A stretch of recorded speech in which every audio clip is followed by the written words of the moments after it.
নফল নামাজে সুন্নত নামাজে তিনবার সুবহানা রাব্বিয়াল আ'লা তাসবিহ পড়ার পরে তিনি পড়তেন সুবহুন কুদ্দুসুন রাব্বুল মালাইকাতি ওয়ার রূহ। সুবহ কুদ্দুস রাব্বুল মালাইকাতি ওয়ার রূহ।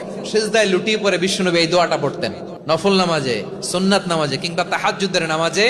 সুবহানা রাব্বিয়াল আ'লার পরে কি পড়তেন? সুবহুন, আওয়াজ করে বলেন সুবহুন কুদ্দুসুন রব্বুল মালাইকাতি ওয়ার রূহ। মানে আল্লাহ আপনি প্রশংসিত, আল্লাহ আপনি অতি পবিত্র, আপনি সব ফেরেশতা কুলের রব, ফেরেশতাদের সরদার জিব্রাইলের রব। সুবহানাল্লাহ।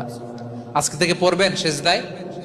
হ্যাঁ, বারোখালীবাসী পড়বেন নাকি হুজুর নামাজে তো পড়ি না? হ্যাঁ, এরকম নফল নামাজে, তাহাজ্জুদের নামাজে, সুন্নত নামাজে